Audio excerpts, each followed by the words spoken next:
واستمرت الاعمال استاذ ابو بديع. اي بعدين لحنت يعني اغاني. بس هاي الاغنيه لما نجحت بصوت محمد الشامي. تحيه للفنان محمد الشامي. احيي لمحمد الشامي. نعم. اسمعنا زين ابو جاسم. ليش ما تكررت التجربه ثانيه ويا محمد؟ هو محمد الشامي يعني هو كسول. هو كسول طبعا درجه اولى. ونفس الحاله اكو اغنيه شهيره جدا له يفر بيه. اي المفروض ما كررها طارق شبلي، كررها وياي، ما كررها ولا ما كررها هو. فهو يعني سجل. يعني اكو اغنيه لك جميله جدا، اعتقد عساك بخير. جميل جدا. فهو يعني رجل يمكن له ظروفه، له وضعه كذا، هذه يعني ما اقدر يعني احكم عليه. بس تحيه لمحمد. زين هسه انا اريد اسمعك فتشي شلون؟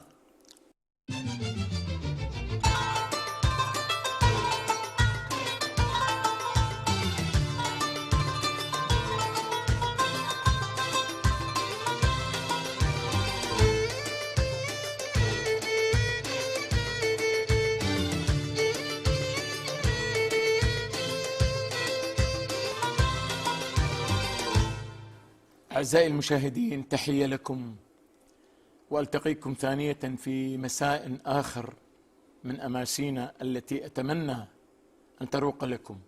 وفي هذا المساء سألتقي مع مبدع آخر من مبدعين الرائعين الذي أضاف للأغنية العراقية الكثير من الجمال والكثير من الألحان التي أطربتنا وأسعدتنا كثيرا. إنه زميلي وأخي وحبيبي أبو محمد علي سرحان. فتحية له وتحية لإخوتنا وأحبائنا ياسر وسيف وضياء.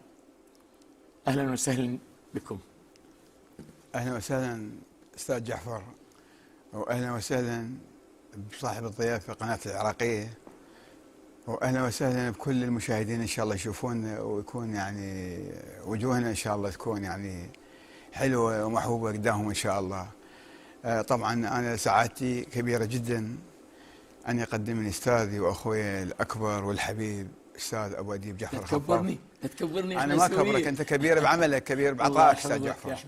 أكيد شهادة هذا. وأنا يعني صراحة يعني أول مرة أتقدم أو مثل يعني يصير برنامج ويقدموني بطريقة فنان كبير اللي حضرتك أستاذ جعفر خفاف. أخجلتني وأسعدتني في نفس الوقت، وأتمنى أن أكون عند حسن ظنك. يعني أتمنى أقدم الشيء اللي كنت أحلم أقدمه لحضرتك. وأنا أول ما قالوا لي قبل فترة الأستاذ علي يعني وضع الصحي شوية تعبان، رأسا خابرتك تتذكر. والله صحيح. فيسعدني جدا أن ألتقيك. يعني أنت وما تحمل من أفكار جميلة. الله يخليك لوطننا ولناسنا وأهلنا الطيبين. الله يحفظك يا حبيبي. جعفر حبيبي. هسه بنفسي أسمع شيء موال أو أبودية منك، فشجن مع العلاوي. إن شاء الله حاضر. أنا يبدو شباب الاستوديو أكو طلبات على مراسيل، فنغني موال وهي من أجمل الأغاني اللي غناها المرحوم الراحل رياض كريم. وكتبها الشاعر محمد المحاويلي. وتحية لكل الشباب يعني المبدعين. بيات فيها.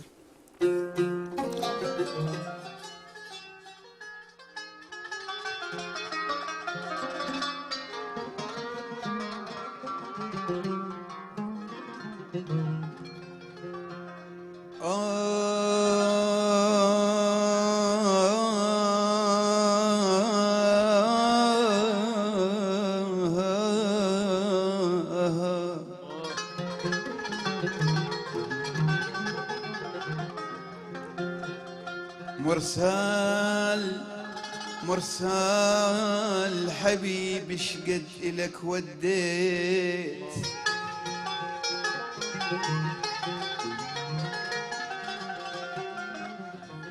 حبيبي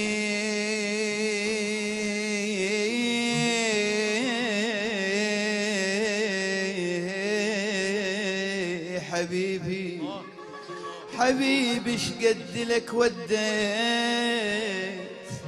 مرسال بجفاك الدمع من العين،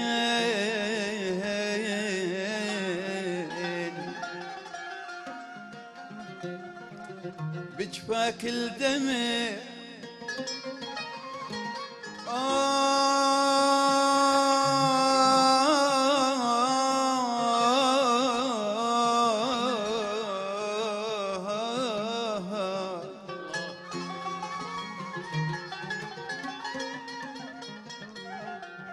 بجفاك الدمع من العين مرسال،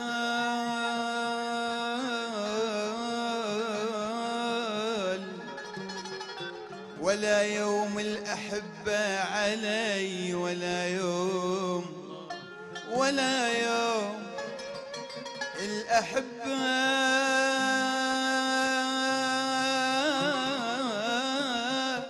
الأحبة علي مرسال، الهجر طبعه وانا النوح لي، مراسيل انا وديت مراسيل ولا مرت على البيت مراسيل، انا مراسيل انا وديت مراسيل ولا مرت على البيت مراسيل، يا يما نحبهم قد قاسي قلبهم، يا يما نحبهم قد قاسي قلبهم، مراسيل انا وديت مراسيل انا وديت مراسيل.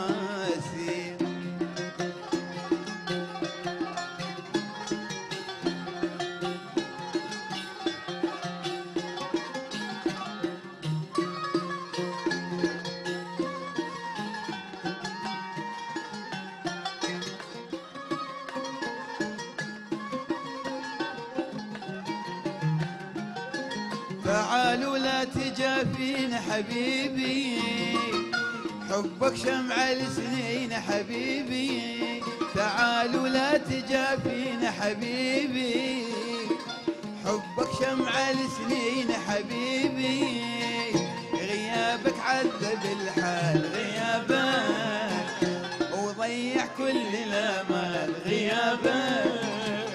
غيابك عذب الحال غيابك ضيع كل الامال غيابك، انا يا يما نحبهم قد قاسي قلبهم، يا يما نحبهم قد قاسي قلبهم، مراسيل انا وديت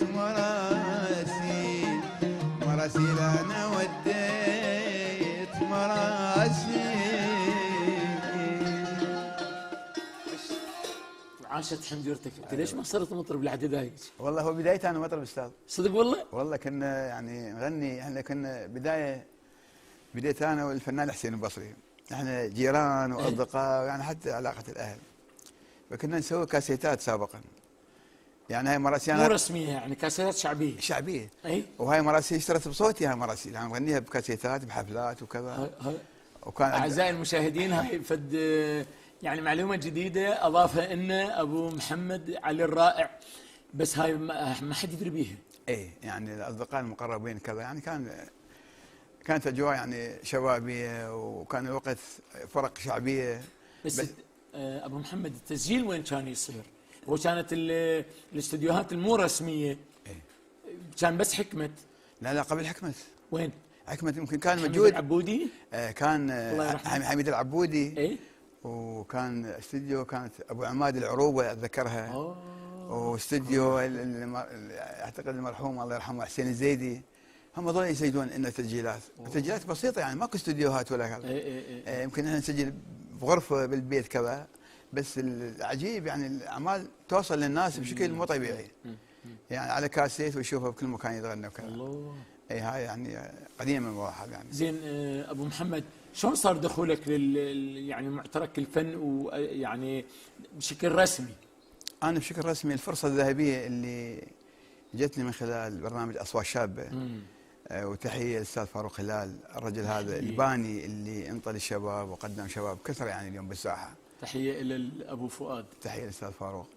فكانت فرصه هذه، انا بمكان قاعد اعتقد بنادي الاعلام سهرانين مع اصدقاء، فاجى شخص قال انا اغني وكذا، هذه اللي هو رياض كريم الله يرحمه. انا ما كنت اعرفه صراحه. فقدم قال لي غني اغنيه، قلت له غنيها، غناها بهرتها من غناها رياض. يعني هو سامعها يعني اي سامعها. وسامعها من خلال قلت لك الكاسيتات كذا. فكان اغنيه اغنيها برنامج اصوات الشباب، قلت له طبعا انا اصوات الشباب برنامج احترمه هذا، ومع الاستاذ فاروق واساتذه اكيد. وفعلا نجحت الاغنيه يعني اخذت مجالها في قلوب الناس. نعم، وهي كانت يعني تتغنى بطريقه ثانيه، يعني كوبليهات شكل، فجاء محمد المحاولي هالشكل عملها بناء. إيه. واعتقد يعني وزعها الاخ ابراهيم السيد. اوه، فانا ايام ابراهيم كان بالعماره. لا، كان يجي البرنامج. تحيه للموسيقار ابراهيم السيد والابو نصير محمد المحاولي. نعم. فانا كنت بها عسكري، فمن سمعت اغنيتي يعني بشكل فرقه كبيره. حصلت لك اجازه في الشهر؟ لا والله ما اعطوني. اي والله. بعدين استمرت الاعمال. هو هذه كانت اول اغنيه رسميا. اول اغنيه. بعدين الاغنيه نجحت، فانا حاولت اتحرك للاذاعه، لان تعرف البرنامج اصوات الشباب محدود. اي صح. يقدمون هذا. اي صح. فالعمل الثاني اللي دخلت فيه رسمي محمود انور، اغنيه ويلاه يا ويلاه. شو المقام هاي؟ نهاوند انسوا يذكروني كانوا يلومون الاغنيه هاي. ويلاه يا ويلاه انا وخلوا زماني انسوا يذكروني كانوا يلوموني. ويلاه يا ويلاه انا وخلوا زماني، ويلاه يا ويلاه ما غزر حناني انسوا يذكروني كانوا يلوموني، انسوا يذكروني كانوا يلوموني. لو باقي بقلبك وفا ما كان تنساني، شلون تنساني. بس جميله. اي هاي الاغنيه ايضا نجحت عند الفنان محمود انور. هاي ثاني اغنيه. ثاني اغنيه. نعم. اكمل؟ اي لا طبعا. اي بعدين صار استفتاء الشباب. استفتاء الشباب انا يعني 84 يمكن له 85. ايه لا اكثر بعد شويه. 6 يعني 7. انت اشتركت حضرتك؟ يعني انا جيت الوحيد من ملحين الشباب اللي رشحني استاذ فاروق هلال. ايه. والنقابه الفنانين. فانا اشتركت. انت حضرتك لحنت ما اعرف يمكن لا انا اللي فاز بها احمد نعمه يصبرني. اي بالضبط. لا هذا عليه قصه هذا البرنامج. نعم. كنت ملحن اغنيه الكاظم الساهر، تحيه للفنان ابو وسام. نعم تحيه. خليني ساكت لا تحكيني، على اساس وانا كنت عم تتذكر يمكن حضرتك. نعم. دائما اخذ الاول، يعني دائما اعمالي يعني تاخذ مجالها خلي اقول. نعم. فجيت لابو فؤاد فاروق هلال قلت له يابا نجوميه جديده كذا فنان جديد كاظم، كان يقول لي لا والله استاذ جعفر خانك الحظ هالمره. قلت له ليش؟ قال لي اكو اغنيه اقوى من مالتك. هو يدري استاذ فاروق وحضرتك تدري انا هيك. يعني العمل الجميل يبكيني، العمل الجميل اقول جميل رغم كل شيء. زين؟ قلت له اسمعه؟ قال لي ايه سمعه. فرحت سمعته عمل جميل. رحت الكاظم قلت له ابو وسام المره خاننا الحظ. قال لي استاذ جعفر مو خلى شارك. قلت له لا تشارك بلحني وما فوز صعبه. نعم. قال لي شلون لعد؟ قلت له لا لحني ما تشارك. قال لي مو انا اريد اطلع بالتلفزيون يعني تخدمني هاي الطلعه. فقلت له لا اختار واحده من اعمالك. فهو قدم عمل كلش جميل. نعم. كلش جميل، بكل سهوله تريد اسامح اذا تتذكر. طبعا. لكن اللي فازت اغنيتي صبرني، ومن اجمل الاغاني اللي غناها احمد نعمه طبعا. بالضبط. فرحت له السرور اتذكر وقتها. قلت له ولك تزيحني الي، يعني طبعا كاخوه دا احكي. ولك تزيحني الي. قال لي اخوي انكتن شخ نفوز بس انت.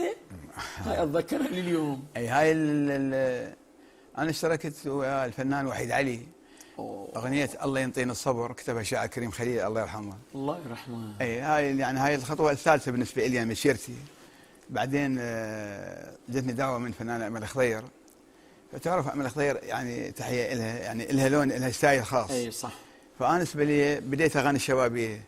فانا الحمد لله عندي هاي يعني الملكه يعني افهم الموضوع. اي. فكنت متأني جدا لامل خضير، فلحنت لها تعال يا حبيبي تعال للديره خليتني بحيره الاغنيه هذه. لان اخذت من روح الايقاع، اخذت من اللون البغدادي ودخلت ايقاع السريع شوي. يعني دائما تغني جورجيني ولا اغاني كذا هذه. اي صح. فانا فاغنيه شكلت عمل يعني ايضا كانت خطوه لي. بعدها لحنت الفنان محمد الشامي، يلي نويت تبيع ما عندنا شرايه. اخ الله، عندك انت مود، يعني المود، الجو العام مال الحانك اكو بيه في التغريب. يعني مثلا نهاوند ما ياخذ الحساس، تتخيلوا يعني، تتخيل وياي. نعم. هاي الشغله عندك تتميز بيها، تميزت باكثر من عمل، بحيث بعض الالحان نسمعها هاي علي سرحان، روحيتك هذه شهادة يعني سرحان. صارت سمه. اي والله. والله أنا هذا كل الكلام هذا منك صدقني، يعني هو يعني ايضا يعني اعتبره تاج بصراحه. الله يحفظك، هاي الحقيقه يا انت محمد. انت استاذ اكاديمي ولك باع كبير وحقيقه يعني.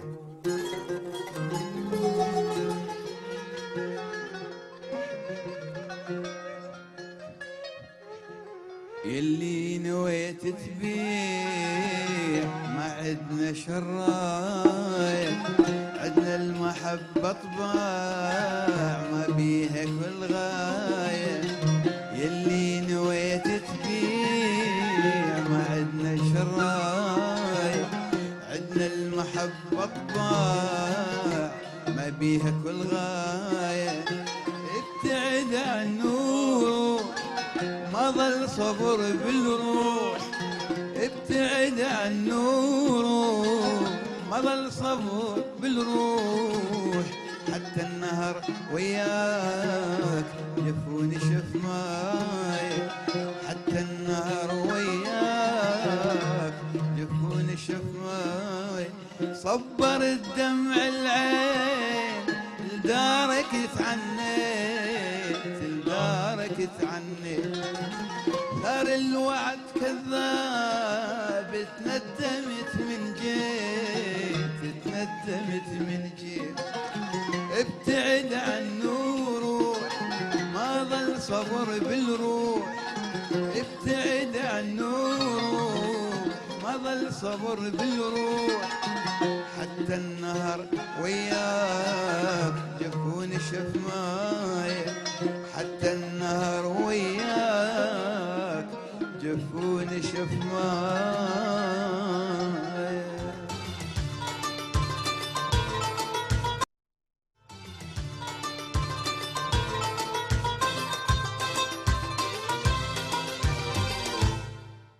واستمرت الاعمال استاذ ابو بديع. اي بعدين لحنت يعني اغاني. بس هاي الاغنيه لما نجحت بصوت محمد الشامي، تحيه للفنان احمد الشامي. احيي لمحمد الشامي. نعم. اسمعنا زين ابو جاسم. ليش ما تكررت التجربه ثانيه ويا محمد؟ هو محمد الشامي يعني هو كسول. هو كسول طبعا درجه اولى. ونفس الحاله اكو اغنيه شهيره جدا له يفر بيه. اي المفروض طارق شبلي الله ما كررها طارق شبلي، كررها وياي، ما كررها ولا ما كررها هو. فهو يعني سجل يعني اكو اغنيه لك جميله جدا، اعتقد عساك بخير. جميل جدا. فهو يعني رجل يمكن له ظروفه، له وضعه كذا، هذه يعني ما اقدر يعني احكم عليه. تحيه لمحمد. اي زين. هسه انا اريد اسمعك فتشي شلون؟ يسرني جدا.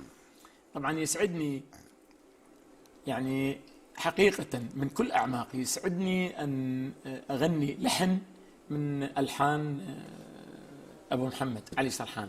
وما أخفيك سر، في أحد الأيام في مكان ما على الكرة الأرضية سمعتها ونزلت دمعتي. الله والله العظيم. الله يا ولي بتسلم حبيبي. يعني ذكرتها من نفس الشيء. لا يا حبيبي. وعلاء الله يرحمه أداها أداء ما يأديها غيرها فعلا. مو والله صحيح. أبد، يعني مفصلة على صوت علاء. بالضبط. هاي ايضا كانت دعوه من الاخ وحيد الله يرحمه وعلاء. اي فقال له لحن العلاء. فانا طلبت طلب، قلت لازم احضر سهره خاصه العلاء. اي سمعها صح.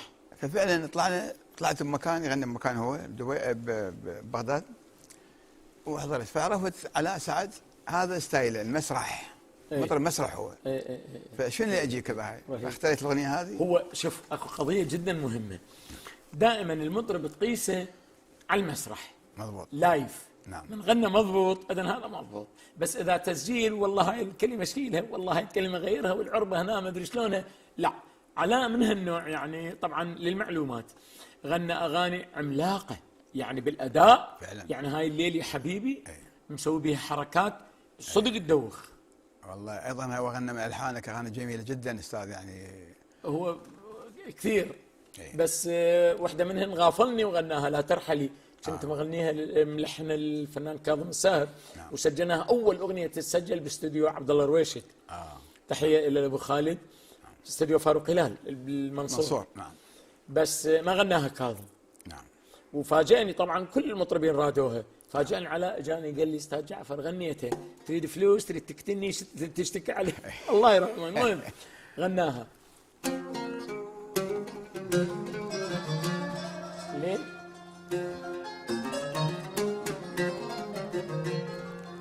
ليل الليل يا حبيبي سهرة في نفسي، الليل الليل يا حبيبي سهرة في نفسي، ليلي ولك الليل سهرني هد الحيل، ليلي ولك الليل سهرني هد الحيل. ما أيسيت وشكيت الكل وفي غنيت، ما أيسيت وشكيت الكل وفي غنيت، الليل الليل يا حبيبي سهرة في نصيبي، الليل الليل يا حبيبي سهرة في نصيبي.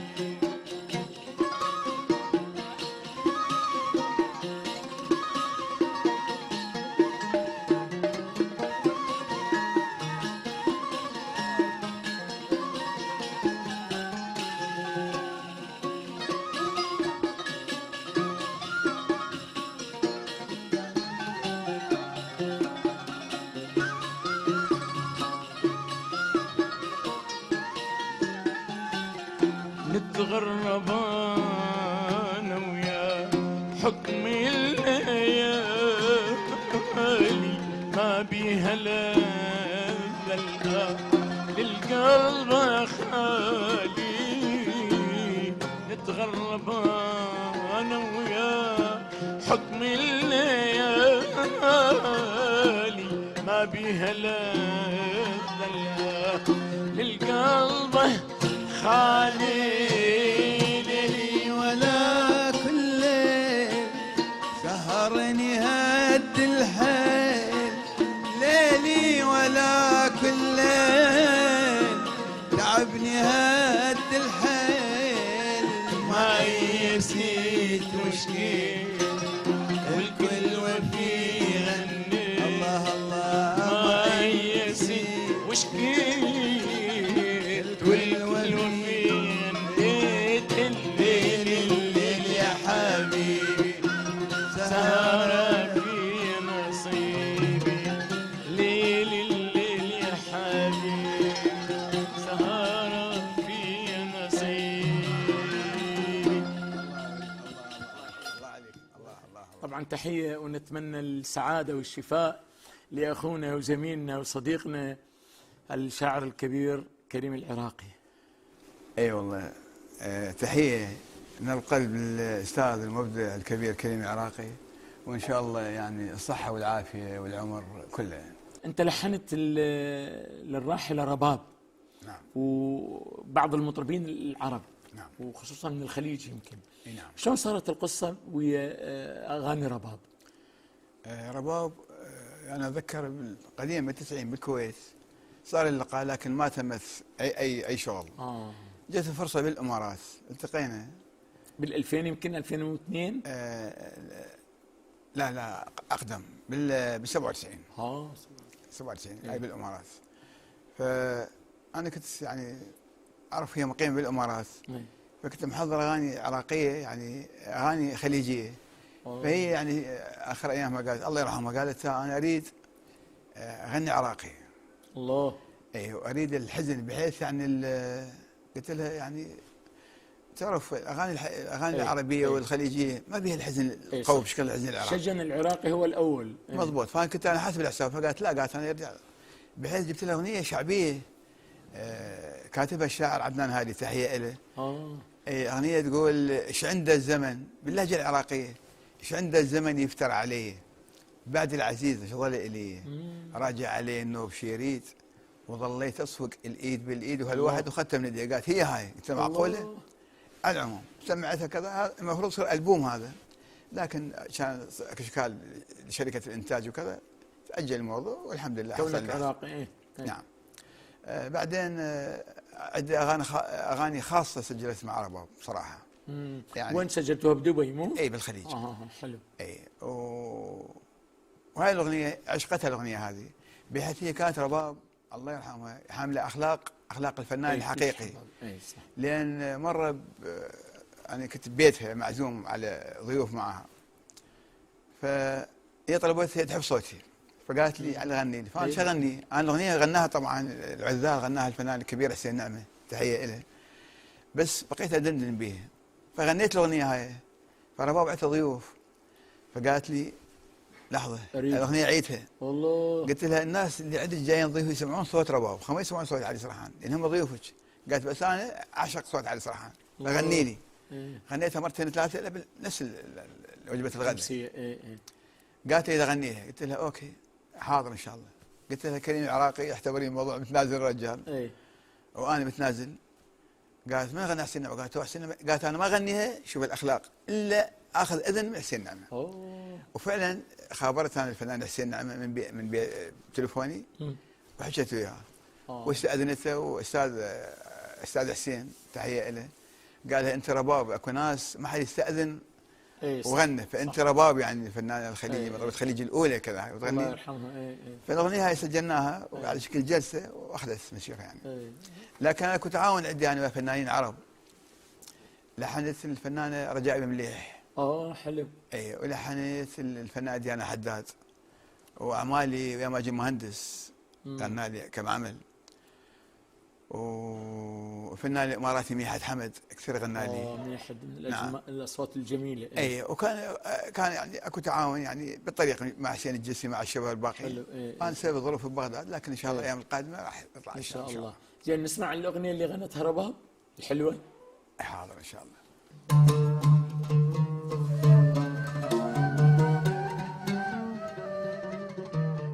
بعدد ما لامت العذال بي وبيك حبيتك، عدد ما بالسما نجمات انت هلالها لقيتك، بعدد ما لامت العذال بي وبيك حبيتك، بعدد ما بالسما نجمات انت هلالها لقيتك، يا ريت اللي نريده يصير وانت تصير، يا ريتك يا ريت اللي نريده يصير وانت تعود، يا ريتك وانت تصير، يا ريتك وانت تصير، يا ريتك.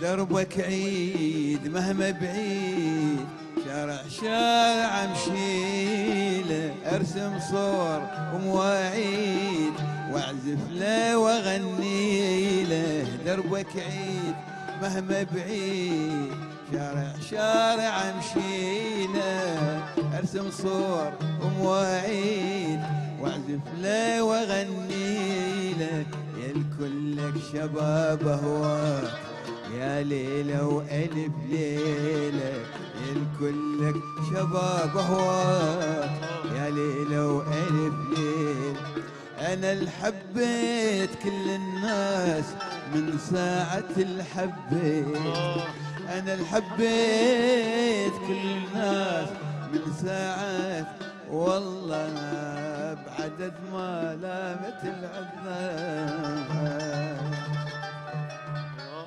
الله عشت. هذا الإحساس إحنا نفتقده وخصوصا بالوقت الحاضر. نعم. زين. مشكور على أمسيتك الجميلة. تسلم. وخطرت في بالي هسه أغنية غناها الراحل أبو بكر سالم، وهاي الأغنية عليها قصة، بس ما أعتقد يسع مجال البرنامج أن أقولها للقصة. القصة تخصك ولا تخص الأغنية؟ لا، هي تخص الأغنية وانطبقت علي أيضا. أوكي. زين. نعم. فالأغنية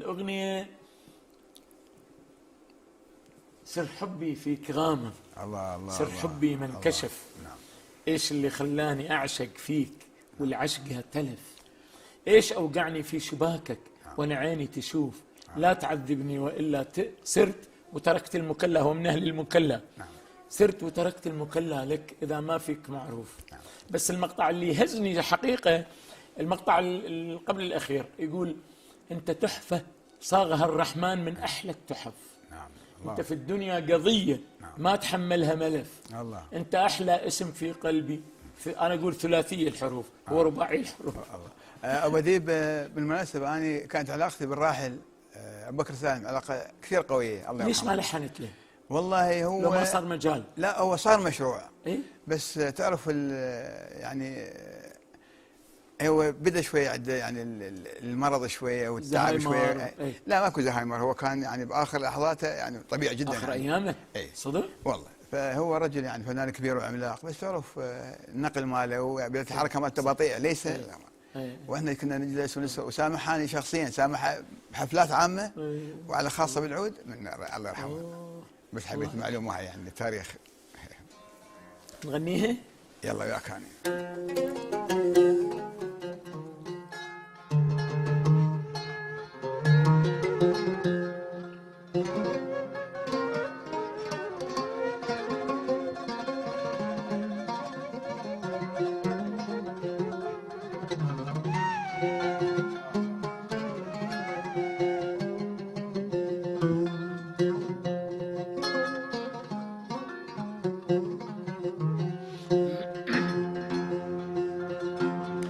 سر حبي فيك غامض، سر حبي ما انكشف، ايش اللي خلاني اعشق فيك والعشق تلا. سر حبي فيك، سر حبي ما انكشف، ايش اللي خلاني اعشق فيك والعشق تلا. ايش اوقعني في شباكك وانا عيني تشوف، لا عذبني ولا سرت وتركت المكلل اذا ما فيك معروف. لا تعذبني ولا سرت وتركت المكلل اذا ما فيك معروف.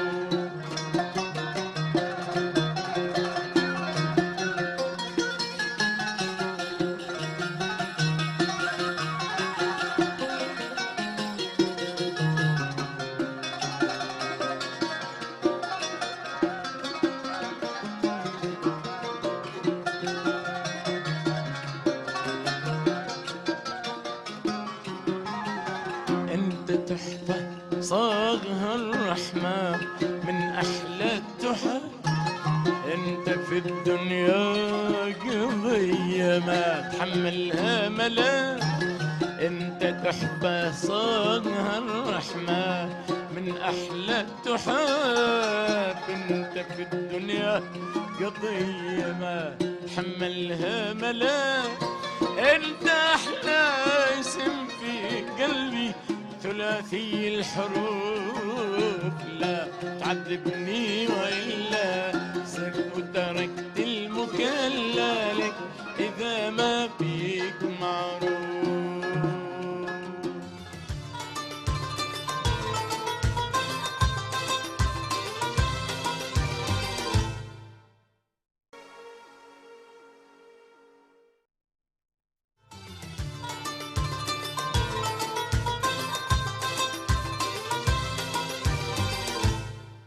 بالمناسبة أبو محمد، يعني من نقعد القعدات الخاصة ما أغني ألحاني. يعني مثلا أغني الليل مالتك، أغني يقولون باشر تمر مال أبو شوقي الله يرحمه، أغني أم كلثوم النوادر، إلا من يعني من ينطلب لحن من ألحاني أغني، بس ما أفرضه أنا، لا. نعم استاذ جعفر، انا اعتقد قبل مده انا قلت لك الموضوع هذا، انا اعشق صوتك، وانت يعني الا المطرب المتمكن، المطرب الجبار اللي يغني الحانك، لانك صح. انت اذا سجلت في الاستوديو نفس الاغنيه غنيتها ونفس الموسيقى، فهنا خطوره على المطرب بصراحه، لان انت تقولها يعني شلون اسد وحقيقه يعني والله، وانا قلت لك بيه يعني. ابو محمد يعني اكو حقيقه واضحه. هسه مثلا على سبيل المثال، انا الاوان مال رياض احمد، نعم اغنيه جميله، لحن جميل، بس مفصله الرياض.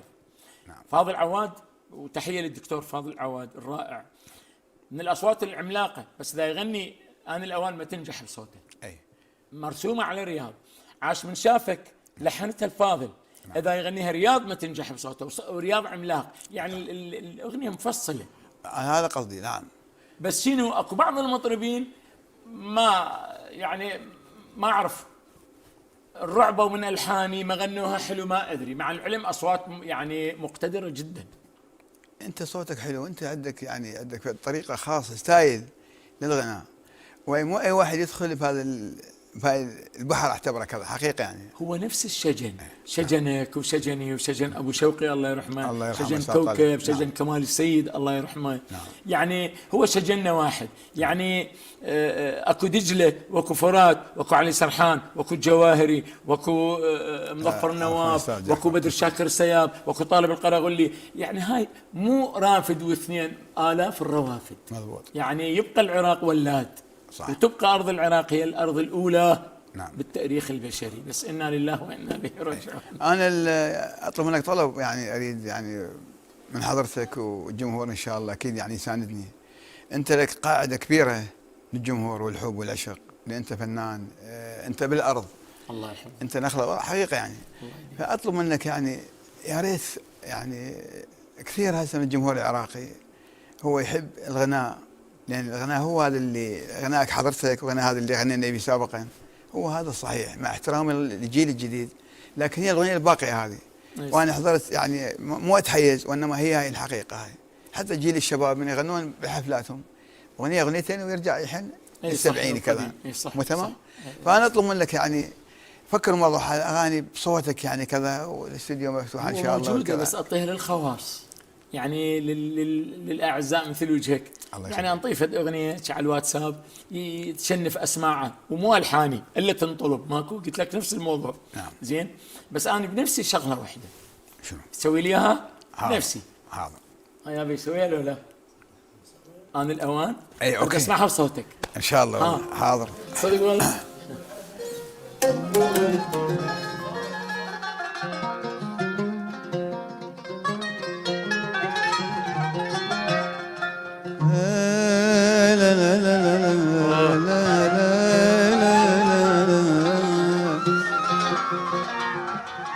أنا الأوان وما بعد رجعة، متغرني لو نزلت الدمعة. أنا الأوان وما بعد رجعة، متغرني لو نزلت الدمعة.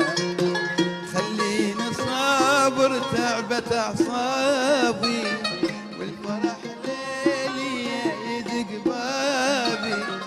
خليني صابر تعبت أعصابي، والسهر ليلي يدق بابي.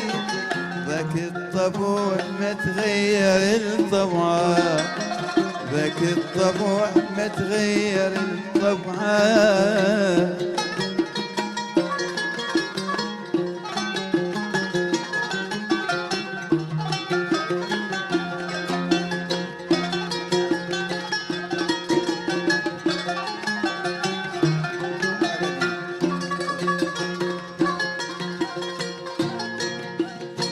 آن الأوان وصاحت جروحي، يا دنيا ريد أسلم على روحي. آن الأوان وصاحت جروحي، يا دنيا ريد أسلم على روحي. خلينا أعيش بحالتي رامي، ما أريد أذكر وارجع الماضي. خلينا أعيش بحالتي راضي، ما أريد أرجع وأذكر الماضي. يا ما سعيت وضاع كل مسعى، يا ما سعيت وضاع كل مسعى. آن الأوان وما بعد رجعة، متغرقين ونزلت الدمعة. خليني صابر تعبت أعصابي، والسهر ليلي يذق بابي. خليني صابر تعبت أعصابي، والسهر ليلي يذق بابي. ذاك الطبع ما تغير الطبعة، ذاك الطبع ما تغير الطبع.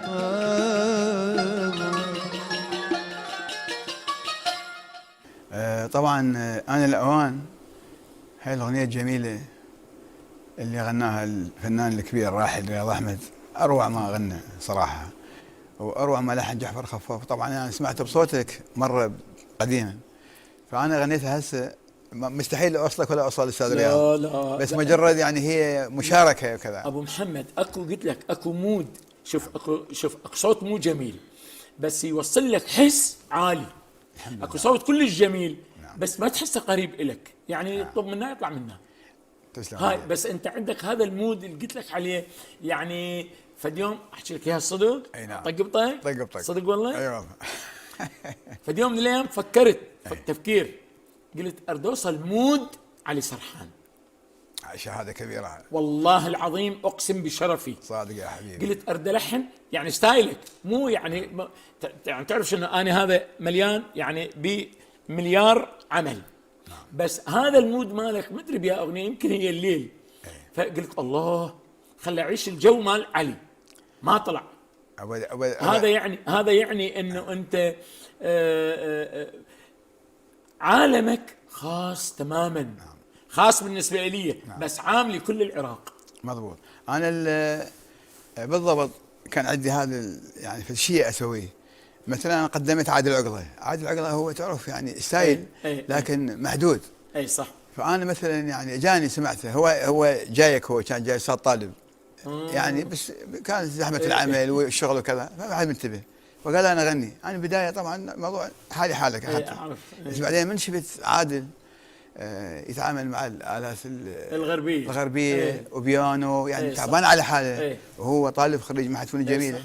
هالشيء شجعني، سمعته فعرفت ستايله، فلحنت له أعمال خاصة بي وكل أغاني نجحن. الله. أول أغنية لا تعتذر لا، لا تعتذر لا، يكفيني الجرى من دون لا لا لا لا لا لا لا. موسيقى صح. منطقتها الثانية أسميك المحبة وعيد أسميك. والثالثة أداوي الناس كان اسماعيل قاطع وسأل علي داويني، يعني أغاني كثير يمكن 15 أغنية لعادل عقله. نفس الوقت الحاتم العراقي له ستايل خاص، ما له ستايل خاص. زين اكو شغلة ثانية. نعم. أنا أتذكر اكو أغنية وطنية، بس وطنية وكأنها أغنية عاطفية. نعم. اللي يمكن فاضل الفوزية. نعم. اسم الله على وطني. اسم الله على اللي يمكن لابو ضفاف، مو اللي كريم العراقي. نعم. نعم. ممكن نسمعها يعني لو. حاضر استاذ.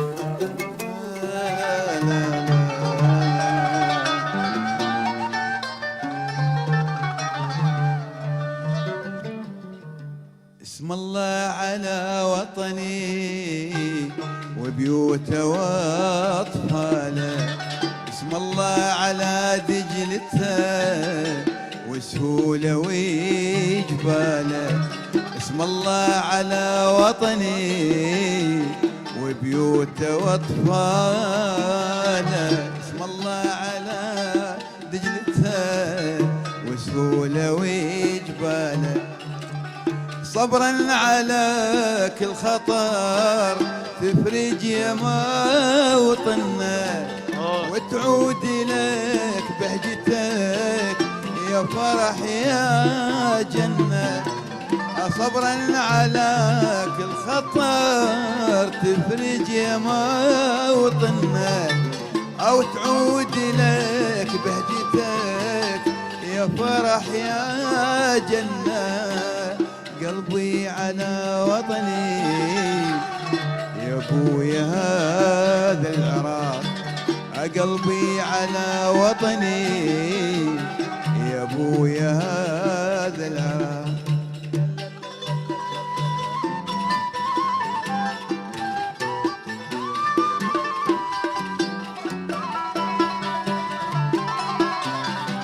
ومديت يدي على عيونك طمنها، عيونك طمنها، ويلبيك عزة نفيس ما ينوجد منها، ما ينوجد منها. ومديت يدي على عيونك طمنها، عيونك وطمنها، ويلبيك عزة نفيس ما ينوجد منها، ما ينوجد منها.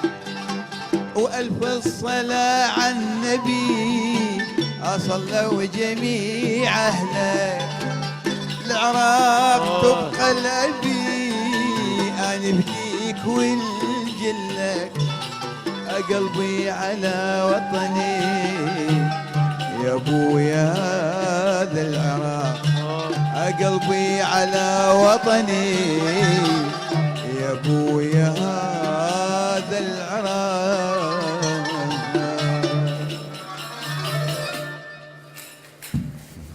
نشكرك ونشكر كل هذا الدفء في إحساسك والدفء في صوتك يا أيها الجميل دائما يا أبو محمد. أعزائي المشاهدين، نختتم لقاءنا هذا ونتمنى أن نراكم وأن نسعدكم في ساعة أخرى. إلى اللقاء.